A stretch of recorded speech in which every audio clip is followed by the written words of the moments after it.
Honda's introducing a new word, summerbration. Use it as a noun, like, I picked up a 2017 Civic with 0.9% APR at the Honda Summerbration sales event. Or a verb, I'm summerbrating with KBB.com's Best Buy overall winner. Start your summerbration today at your Honda dealer. Visit your Metro Milwaukee Honda dealer today during the Honda Summerbration sales event. For more information, visit KellyBluebooks.KBB.com. APR financing offers available for well-qualified buyers. Offer excludes all hatchback models and Civic SI. See dealer for financing details. Blog Talk Radio. Well, good afternoon, everyone. Just when you thought that you weren't sick enough of me and had enough of Sin's Chat Corner, wouldn't you know, 45 minutes ago I was on air, and wouldn't you know, here I am again. I am taking a portion of my afternoon out today to have this interview with someone who I very recently met, and I feel very strongly about. Very, very lovely chap by the name of Joe. Joe Torcivia, and let's hope I said that right. We're going to talk a little bit about his journey in terms of his condition, how we came across one another, kind of some of the things that we don't know about, get a little educated in regards to what's been going on with him, and kind of see how we can help him out. So without further ado, let's get him on the line and get to talking to him. Hi, Joe. How are you doing? I'm good. How are you? I'm doing good. I just stopped and got some coffee. So I know that sounds kind of weird this time of day. But no, actually, if you could send some to me right now, because I'm a little jetted up here. I'm like, it's been a crazy afternoon. I probably could.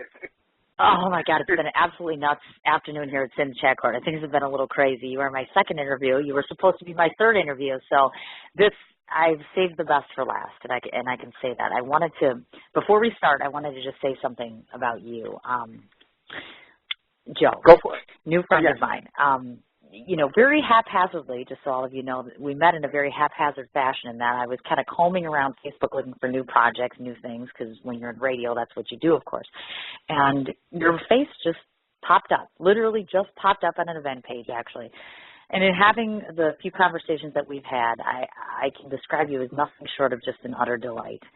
So, first and foremost, you're welcome. I wanted to start off by just thank you for doing this interview and just thank you for just coming into my life. I truly, truly appreciate the presence of new people, especially new people with good hearts, good intentions, and you're a good soul, and I'm very, very grateful to know you.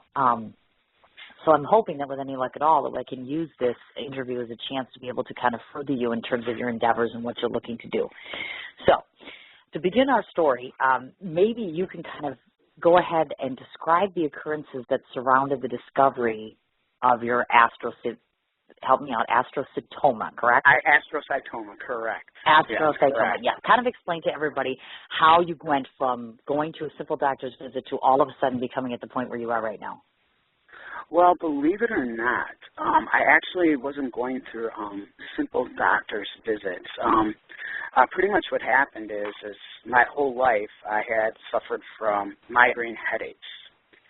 And I guess apparently I've had this tumor and this cancer my whole life. I just didn't know it.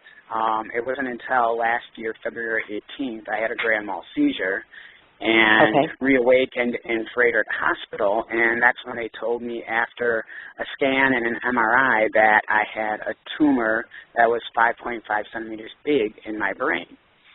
Okay. So, so that's kind of how it was discovered. I mean, other than that, I was a very active individual. I mean, I was ADHD, so I was very hyper all the time, very distracted easily, but I still maintained.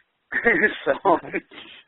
Oh, certainly, definitely. And to those of us who are in the outside world who obviously aren't in your dimension, I guess one of the first forethoughts that I had was, first off, what was your initial reaction? And then moreover, once you knew of this news and you had some time to absorb it, what have you utilized as far as coping mechanisms in this regard as well? Well, the thing is I didn't think anything of it. I'm a fighter by trade, and I'm like, okay, you know what? I've had harder challenges in my life. What is this? You know, of course, I didn't know it was cancer right away. Then when I found out it was a cancer, it took me a minute to absorb that. But once I absorbed it, you know, I was still fine with it, you know, because the thing is, you know, me, I'm a very, very firm believer in God and Jesus and all that, you know, and where my faith is at. And I'm like, well, you know, he's got a plan for all of us. And I believe that this is just part of his plan for me. And maybe hoping to make me stronger, and knowing that I can touch other people's hearts with my story, and knowing that I'm just going to continue to fight until I can't anymore. And even when I can't, I'm still going to fight. So I just took it and ran with it, and I knew absolutely nothing about the whole cancer scene, anything. I just, I kind of had to learn from other people, you know, and that's kind of my whole purpose, is maybe to help others like they've helped me, because without the people that I have in my life, I would not be where I'm at right now. I don't have a family, so they've never really been there to support me. They never have been, even my childhood, so my friends are pretty much my family. So I can totally relate to what you're saying. I totally get what you're coming from there, you know. And sometimes, even if it's the lack of the biological family, you're still very fortunate to be able to have those people, and they can be just as supportive, and they can be just as strong for you, which you're very fortunate to have, of course. As I'm seeing just by getting to know you a little bit and just seeing how your friends reach out and are there to help you. Interesting question. If I were to ask you, in your own opinion, the most tumultuous part of battling this disease, what would you say it is? The most what? Tumultuous. The most, I still missed it. That's okay. The most tumultuous part, in your opinion, of battling this deadly disease, what would you say that is? You know what? Honestly, I don't think, I just think trying to find answers. You know, when I go for my scans, and when I go for, you know, and when I start chemo and everything, just waiting for answers. I'd say that's the most challenging, just waiting for answers. Other than that, I mean, I enjoy going around and talking to others, and you know, as I talk to others who have cancer, not only do I educate them with mine, but they educate me with theirs. So it's kind of nice, you know. I mean, me, it doesn't bother me. I mean, I'm very open and willing to talk about it. I mean, we all have to die sometime anyway. I mean, you know, so I know exactly. We're on our way out. It's just a matter of how we go out and what happens and all that good stuff. And that's an excellent attitude to have, actually. Pretty much. Definitely. You got that. I just want to go out good. You know, I want to help out everybody that I can. I mean, you know, and I'm hoping that they can maybe learn something from me, just to stay positive. You know, the more positive you stay, the more you're going to accomplish in your life. I mean. Correct. 150%. I agree with you completely. Now, one of the things that had struck a chord with me today, and I wanted to ask you about this, is have you found your illness in any way? Has it caused those who surround your individuals that you've met, have they altered their behavior? Meaning, I think that in society, the typical norm is, oh, are you okay? Do you need anything? I mean, has it changed for you? You know, it changes a little bit, but for the most part, like, my friends, they kind of are just, you know, waiting like me. Like, whenever I go for a scan, or whenever I go to the doctor twice a week. You know, I go every Wednesday and Thursday. You know, I go every Wednesday for blood work, and I go usually either Wednesday or Thursday to see my social worker. And they usually just, you know, the ones that are consistent in my life usually call me that day or shoot me a text and ask how my visit went or what happened. And then usually when I go for an MRI, I go every 2 months. They usually somebody comes with me. Sometimes a couple people do, but for the most part, people who don't know me don't. But the people who know me know that I'm okay with it. And at the most part, they just want to introduce me to others. Kind of like I said, I'm just trying to maintain and just trying to be as positive as possible. I don't want to come off as like, oh my God, this is horrible. It sucks. I mean, it does, and what people don't know, you know, they don't need to know until something horrible happens. In the meantime, I just want to be happy. Oh no, I totally understand exactly what you're talking about. That's absolutely wonderful. Do you feel personally, has your illness served as an eye opener to you in any way as it relates to your life? Oh, big time. Huge. I mean, not only has it shown me that, you know, the Lord has, you know, I believe that He gave this to me for a reason, you know, and it's to help others out. But also on top of that, I mean, I quit smoking cold turkey. I quit drinking. I just want to make sure I do this right. You know, I want to stay as healthy as possible, try to beat this. If I could be the first person to beat this, that would be amazing. I would love it. I would be wonderful, wouldn't it? That's what we're all working for here, at least for crossing our fingers and hoping so, definitely. I know that you have conveyed to me that you have obviously undergone, I should say, radiation / chemotherapy, and of course, obviously done a number of treatments relative to this. Focusing just a moment as it relates to both employment and your personal life, as far as treatments go, what sort of extensive limitations, or are there extensive limitations as it relates to treating? Well, extensive treatments, you mean? Yes. The extensive treatments, there aren't. The thing is the most, they can only do radiation once a year. So after they seen that the radiation didn't really work, they had to start me on chemo right away. They noticed that there was another tumor growing inside the other tumor. So they didn't want to do another biopsy right away because I just had the biopsy done. So they started me on chemo, and they want to see what that does. And so I do the chemo once a month, and I have to do that for a year. So we'll see. I mean, if this doesn't start working because so far the tumor hasn't grown because of it. Which is, I guess, kind of a plus, but yet at the same time it hasn't shrunk yet. So most people, when they undergo radiation, the tumor shrinks. Mine didn't. So that's why they started me on chemo right away. Okay, I got it. Now, do you know approximately how many treatments that will remain for the course of the next 12 months, or do you have a treatment regimen in place? Treatments. Yeah, 9. So I got to go through 9 more treatments. And it could be more. I could do it for up to 2 years. But I have a funny feeling if this doesn't work, they'll probably, I have no idea what they'll do. No idea. I gotcha. In your personal opinion, do you, I'm sorry, go ahead, dear. No, go ahead. Go ahead. No, that's fine. I'm just curious because obviously I'm the outsider looking in here in terms of your treatment obviously varies from other people's. As far as in your own opinion, do you feel physically, from a physical standpoint, have the treatments made a significant difference to you in terms of not only how you're feeling physically, but how you're doing in terms of the battle against the illness? The most they do is they just make me feel sick and upset to my stomach. Every now and then I feel a little like out of it, spaced out. But for the most part, I found out that just staying busy and just staying active actually helps me deal with it in a good way. So that's why I started getting benefits. I knew nothing about getting benefits or fundraisers at all until my social worker had told me about it, and some friends have told me about it. And so that's kept me busy, and it's kept me going, and it's pretty much helped the most.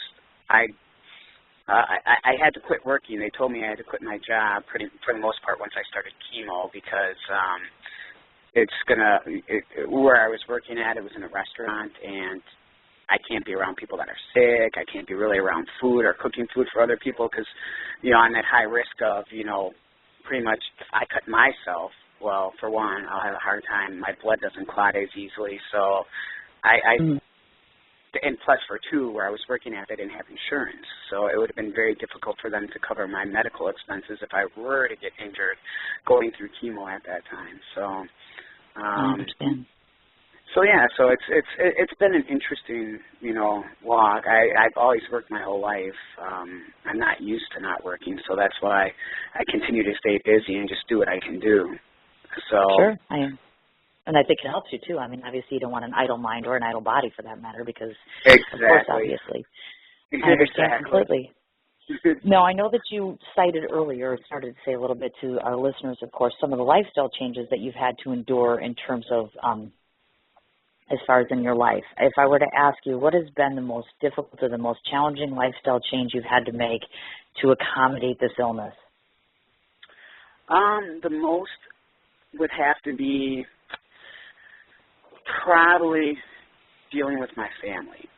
And I know that sounds a little strange, but to me that's like a lifestyle change because you'd think your family would be there for you, especially going through something as difficult as this. Correct. And they haven't been. And I've given them numerous chances to try to explain themselves why they need certain things or certain answers. And we all make mistakes in our life. That's the thing. Sure. I'm willing to admit the mistakes that I've made. But the thing is, it's just like for some reason they can't forgive me, even undergoing, cancer and treatment for cancer. And that's been very difficult for me to deal with. But in the process, I have a new family. That's the thing. So. And isn't that cool, right? Because you learn to appreciate that. I think it is. You know what? Anytime that you get sick or you fall into hardship, it's been said a number of times, and I know it's cliche, but it's very true.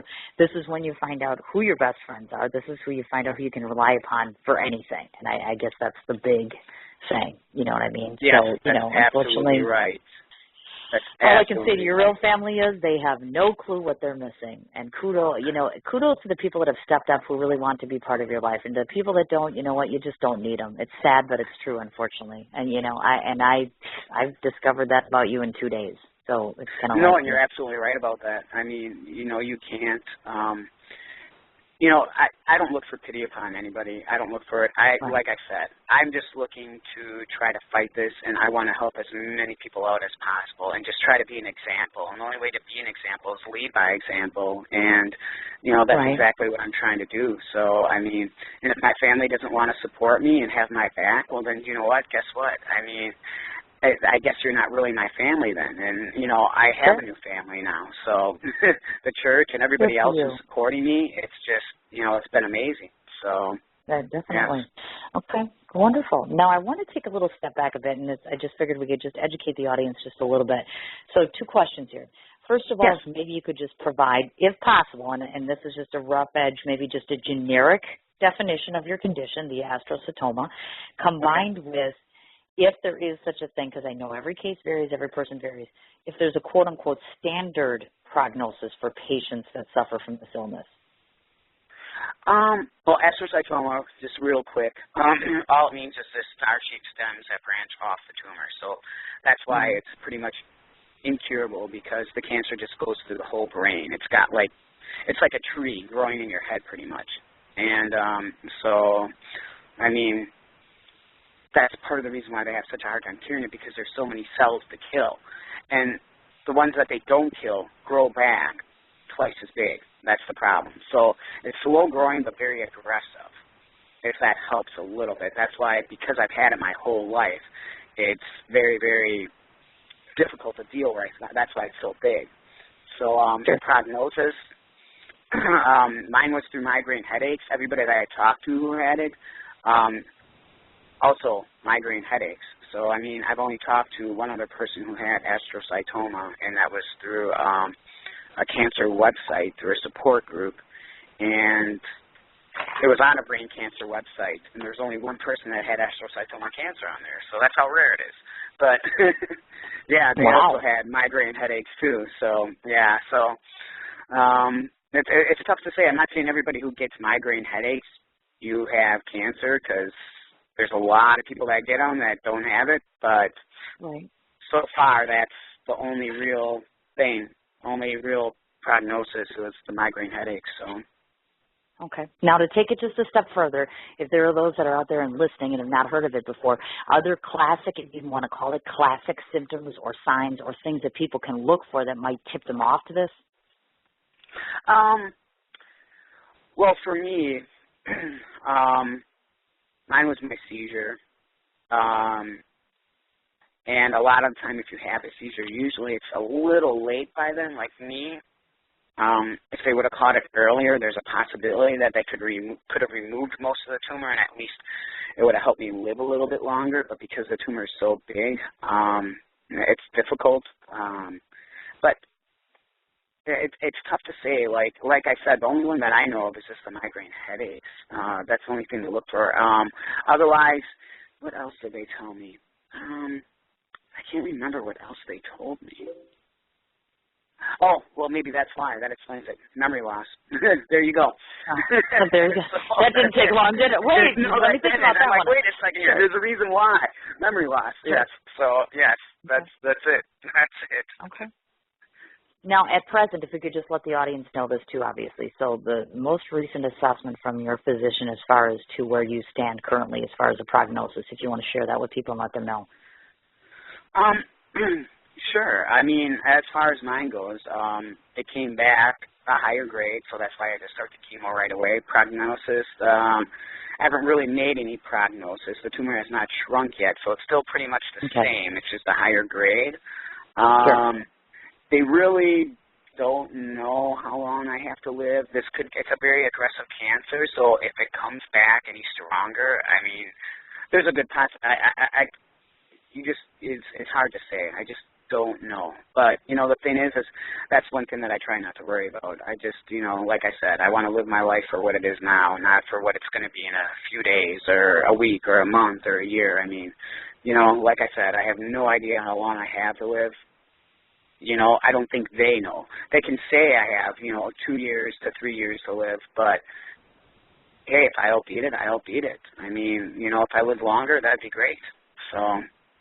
And as I understand it from you, because we had this conversation before, so their original mindset in terms of life expectancy for you've already exceeded, which is great.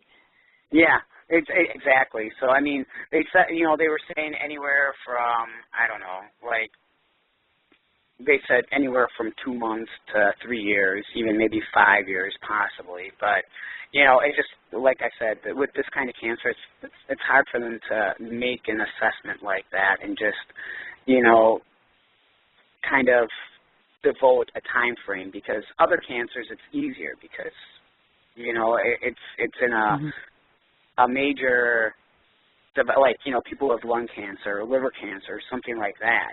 You know, I guess for them it's easier to give them a lifespan, but for brain cancer, I guess it's different. I have no idea. I mean, I'm not a doctor. I just go by what they tell me. So that's all I understand. No, yeah, I do. I get what you're saying. So certainly.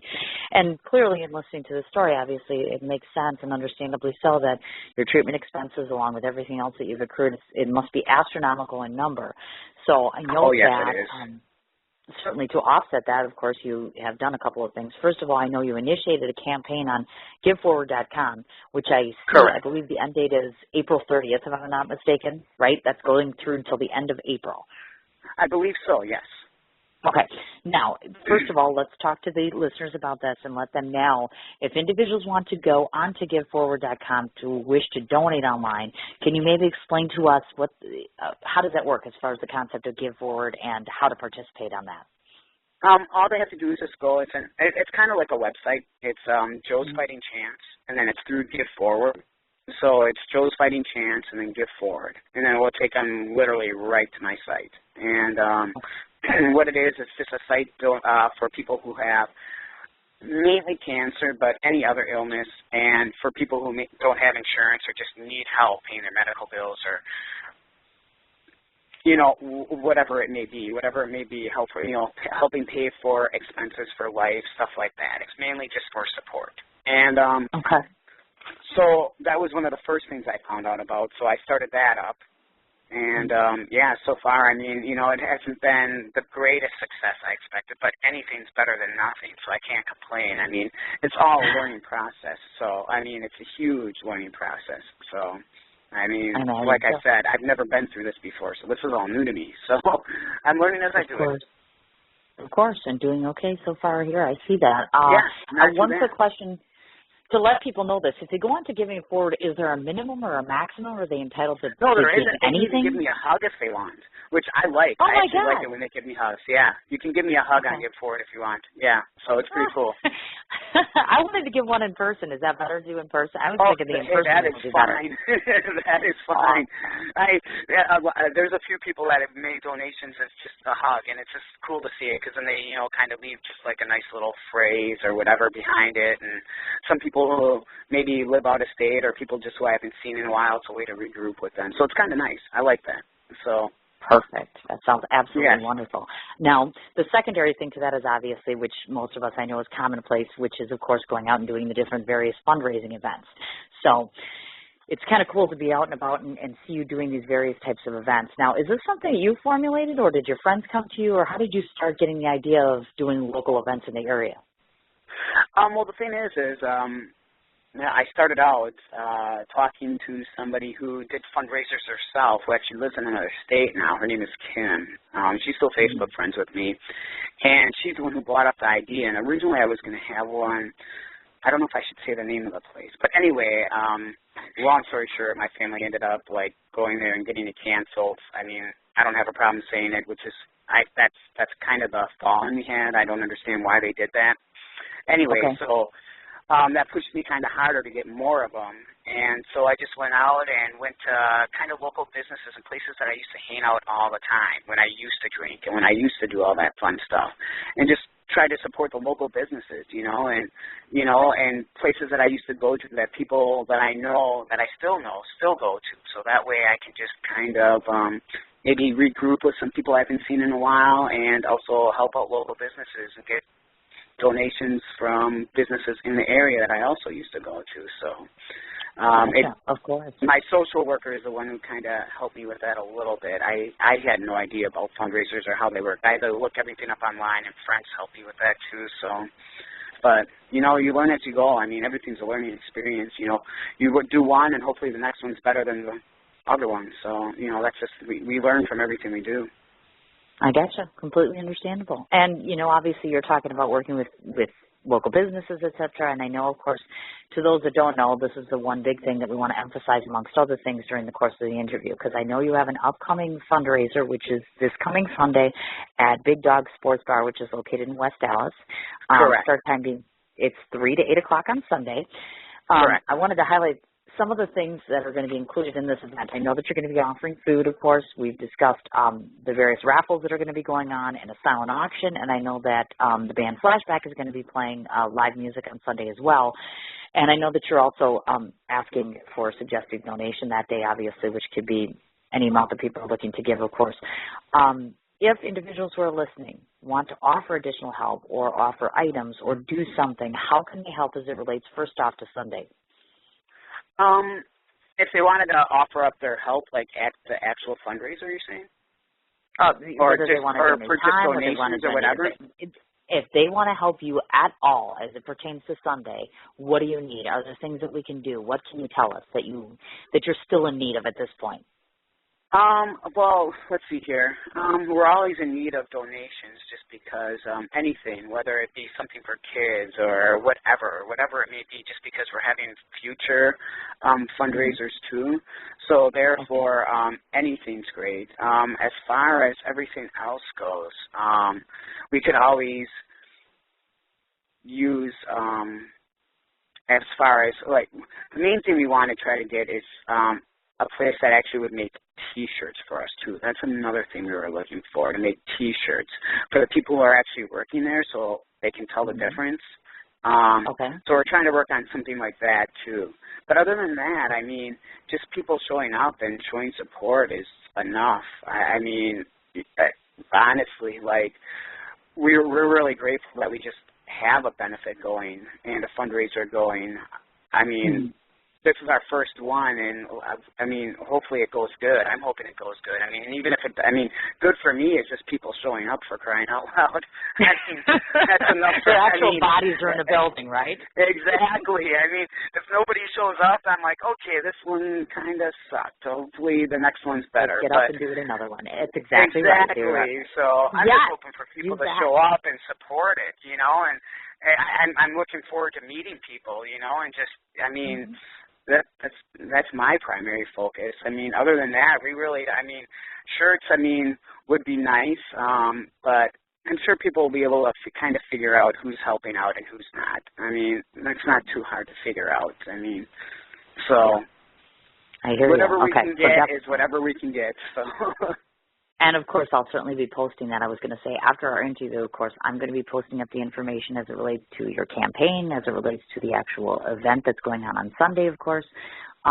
There's two things that's customary on Sin's Chat Corner, which you would not know, Joe, because this is your first interview. So let me tell you, there's always this process we have. I must embarrass you. That's one thing. For another, at the end, I will take you want.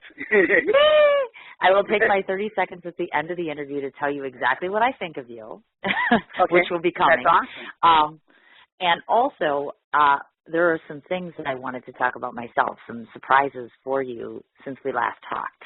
So we had a phone conversation. Now that we're on air, I want to throw these ideas out here so that the general public can hear this and that you know this, obviously. And we've kind of talked about this, just to let everyone know this. Additional coverage for this upcoming event this coming Sunday.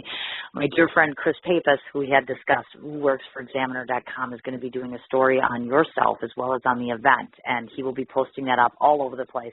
And Examiner.com is a national thing, so everyone's going to be able to learn about you. They'll have a means and an access to go to your giving site and to be able to contribute there. So I'm very excited that Chris is able to squeeze this in and get it done prior to Sunday's event. So kudos to you, Chris Pappas. That's number one. Nice. Okay. I had a conversation, and I have now since forwarded your information over to Channel 4, so hopefully we're in formulation of someone at the station being able to put together something from a television standpoint. So very excited about that, and kudos to you, Stephanie Graham. I really appreciate that so very much. This is the part where I'm going to embarrass Joe, where I'm going to say live on the air where hundreds and hundreds of people are going to say this. Go for it. I'm kind of excited to hear this.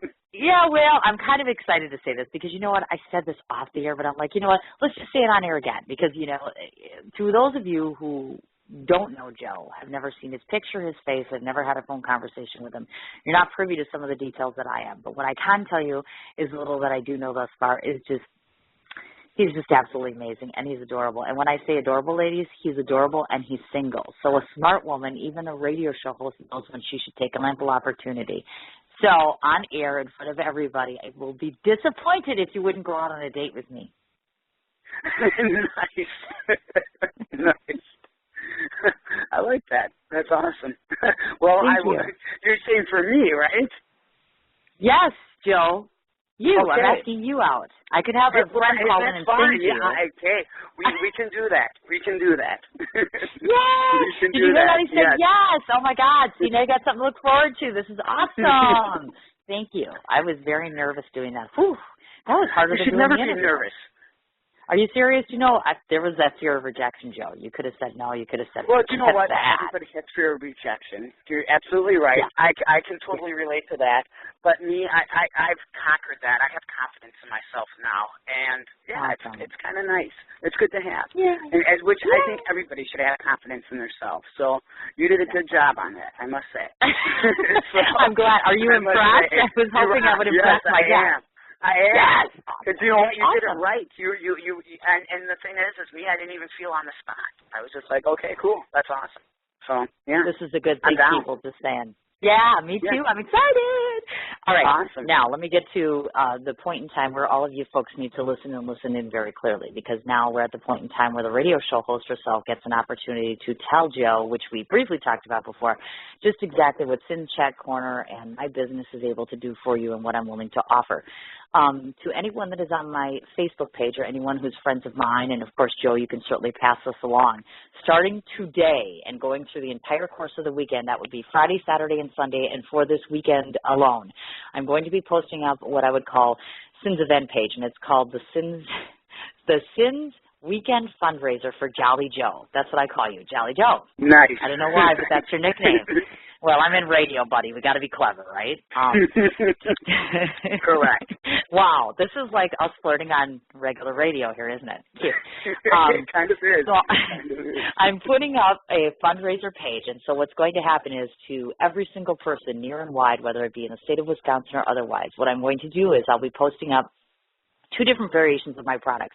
First of all, I've been an author for over 15 years, and so I have done various pieces of poetry and otherwise that I will be selling, which I normally do, which are framed pieces of work by me, and which I can certainly autograph, obviously. And in addition to which, I'll be selling on the side, because I bake, if you can believe that. I'm actually an Oreo truffle maker, and I am a damn good Oreo truffle maker. So anybody all over the place, whether it's here, there, or anywhere, can order these from me all weekend long. Anything that I make relative to this fundraiser for the next 3 days, exactly 50% of all of it is going directly to you, Joe, to see as you do fit. So wow. If every one of my 1,000 friends are listening, and we're talking, $15, $20 a head, do the math on there. That's a nice sizable chunk, but we're not finished yet. So I'm going to do an event page. We'll throw that up there. I will go a step further to say, which I will all post on here, and I will also post it on the event page, because I am that crazy kind of girl that goes this far out on a limb. Any individual spends $50, automatic, doesn't matter where you live, within the next 30 days, all you got to do is buy $50 worth of stuff, automatic date with the host. Well, it's a date or a radio show interview, either or. Doesn't matter who you are, $50, that's the deal. I'm going out on a limb, Joe. I don't know how much more I can offer besides me and my damn cooking, and my writing. And I already got a date with the guy I'm talking to, and unfortunately I have to kind of date myself out just to help you out, so I hope you understand. So that's the whole event page. So that's our event page. That's going to go up today. That's going to go out to absolutely everybody. So I appreciate everyone's support in that and helping me out, because I have a free weekend with no kids. I could just make truffles all damn weekend. I got no problem with that if it helps the cause. So that's step number one. Step number two is for a short amount of time, because I do have children on Sunday, I will be able to attend your fundraiser. I would like to make a substantially large bunch of truffles, and we can see within that hour and a half time that I'm there if we could maybe sell $1,000 worth of truffles, in which case then half of that goes to your charity, of course, too, because obviously somebody has to pay to make them, but nonetheless. So my truffles are going to be part of your event, and, obviously I'll be present in there, so we'll see each other again face-to-face, and I'll get to meet all the wonderful people that are pushing this oh so heavily, which is wonderful. Third of all, another component to your fundraiser, which I'd like to offer, which I know we've talked about, which is this. Hopefully with any luck at all you people out there listening actually have an interest in a cute, crazy girl like myself. In which case then, to the highest bidder, I offer myself as a form of a charity date auction. So anybody who wants to go on the absolute highest bidder, and let's make it high, boys, $500, $600, $700, you got me for an entire day. Whether it's lunch, going out, whatever the case may be. We're pulling out all the stops here. What can I say? My last surprise, I cannot tell you until Sunday, so I'm leaving the very best for last, and that's more of a personal surprise anyway, so we'll leave it as such. Is there anything else that I can do for you, Joe? You've done much more than I expected already, so that's amazing. Yes, I mean, I never expect anything from anybody, because that's just the way I was. I'm a hard worker, and I guess hard work prevails in the end, and it's kind of nice. I just like to thank everybody that's helping out, especially not meeting you yet, but getting to meet you, talking to you over the phone, and having this interview is amazing. And not only that, everybody else who is contributing time to this. I mean, Katie, she's making bracelets. You can see those on her Facebook page. Yes. Hi, bracelets. Katie. Yes. Yes, and then, like my brother Paul, I mean, he's like my new brother. And, I just like to thank him. So he's been so amazing to me. I mean, just everybody and what everybody's doing. I don't think they understand how much it means to me, and I just wish there was something I could do for them, but there is something. Maybe there will be. There is. I think I've established that before they did the interview. There's one thing that you can give us, Joe, and I'm sure it's pretty simplistic for you to figure out. The gift of you. This is really all that we want for as long and significant amount of time that you can offer. That is amazing, and I am working on that as hard as I can. I really am. This is why we like you so very much. Now, before I forget, in our last 5 minutes together, that almost sounded sad. We only have 5 more minutes together. Damn, we could do this all night. Just to cover, Joe is on Facebook. First name Joe, last name is spelled Torcivia, in case you want to get a chance to look him up, friend him on Facebook, get a chance to chat with him or offer to help in some way. As it relates to giveforward.com, like I said, I will be posting up on my page the ways to find your event page for Sunday for Big Dogs. I'll also be posting up your giveforward.com link so people can directly go there. I will be posting up tonight the event page so everybody can go ahead and contribute and start buying some truffles, buying some pieces of writing. Boys, for $50 you get a date with a pretty girl. Come on. I mean, where else can you get that deal, right? I mean, I don't think I could give it away any easier. You know what I'm saying? No, you couldn't. Thank you very much. I agree. So now we have 5 minutes left. So now we're at that point in time, Joe, where I have my 30 seconds where I get to tell you what to do. No. Wait, let's retry that. Now you got me nervous. I get to tell Joe what I think. So, Joe, if you would entertain me for 30 seconds to just listen, I would greatly appreciate it. Okay. Joe, I'm a big believer in the fact that things always happen for a reason, and they're destined to happen for something. There's always a reason why someone comes into your life. There's no coincidence as to why you turn a page or look at a picture, or miraculously, someone or something stands in front of you that compels you so much that you want to reach out to them, which is exactly the occurrence that happened here between yourself and mine. I found myself in a position where I read it, and it was local, and it took me about 3 seconds before I reached out on Facebook and said, I want to know this person. And now, after 3 wonderful conversations, my assessment of you is such as this. Joe, I have to tell you, it's been a very, very long time since a person, a gentleman who I've never met, has compelled me to have tears on my face.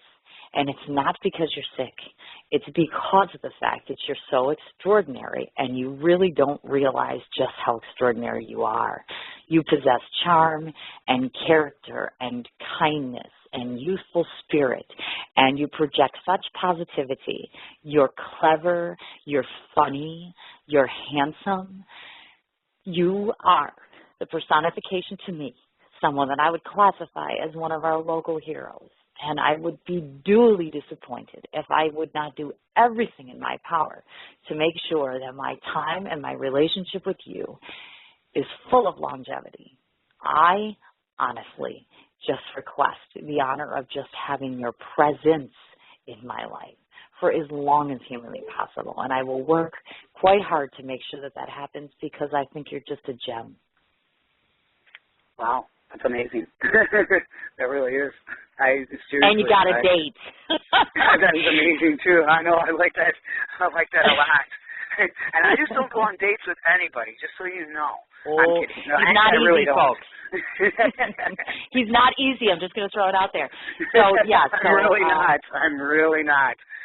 But no, I mean seriously, everybody. I mean, like I said, everybody who helps out, you know, even just by coming up and just acknowledging that, or wanting to learn a little about me. I mean, I love meeting and I love talking to people, and I just love just kind of, I mean, I don't know, it's just crazy. I never expect anything from anybody, you know, except for just, hey, you know, if you want to help me out, that's fine. If you don't, that's fine too. I'm here to be everybody's friend, you know, as long as they're willing to just take a little bit of time to get to know me, that's it. So, I mean, I never ask for much. I never have asked for much. And, you know, I don't know, it's hard to explain. That's a whole other story. We'll just leave it at that. You did good. Jill, I've enjoyed my time profusely with you. I mean, I would love to stay on here longer with you, but I'm expecting to hang up, and actually I'm having to call you to find out about the date I have structured. So in order to talk to you, I actually have to get off the station. So there you go. So I wanted to say thank you so much. I'm looking forward to seeing you on Sunday. I expect everyone who is listening to get your ass down to Big Dogs on Sunday. Otherwise, I will hound you day and night for the next week. I will post we're going to be talking very shortly. I got to wrap up my show now, so I'll let you go. Okay. All right, sweetheart. Take care. Thank you, and thank you so much, and thank you everybody out there for who's listening. Have a good night. Thanks. Okay. Bye-bye. Bye. All right, folks. Thank you so much for listening into that. I wanted to go ahead and remind you all one more time. His name is Joe. Last name is spelled Torcivia. If you would like to go ahead and participate on the giving campaign he has, it's called giveforward.com. I'll be posting that tag on my Facebook page. And in addition to which, if you are able to, Sunday, again, 3 to 8 o'clock, Big Dog Sports Bar, which is located in West Dallas on 92nd Street in Greenfield. Again, food offerings, raffles, a silent auction, and live music. They're certainly simply just asking for a suggested donation. So again, my great thanks to Joe, and certainly if you do find some time, take just a couple of minutes, and if you can, go look up the condition being Astrocytoma, and you'll get a good education as far as that goes. We are really all trying to work very, very hard for Joe to make sure that his life expectancy is another 40 years, and we are blessed to have him in our lives. So again, thank you so much to Joe. One final parting note. Surprisingly, I thought I was going to have 3 shows today, which means I get off this weekend, but guess what? That didn't happen. So, to all of you tomorrow morning, 10 o'clock a.m. Central Standard Time, very excited to say, Nicole from Lady London Jewelry, who does customized celebrity design jewelry, is going to be gracing my studio tomorrow morning. Surprisingly, what we didn't expect is, oh my God, VH1 Mob Wives love Majeski. Going to be on our show with us. It's going to be a dual interview, all 3 of us tomorrow morning, having our coffee, shooting the shit, getting to know one another, checking out some seriously good jewelry, which hopefully Nicole will decide that she wants to make for my show. So I would appreciate it. 10 o'clock Central Standard Time, Nicole, London Jewelry. or I will post it up on my website because I can't remember it off the top of my head. So 10 o'clock Central Standard Time, Cins Chat Corner, blogtalkradio.com/CINS-chat-corner. You all have yourself a lovely evening, and if I don't talk to you, have a great weekend.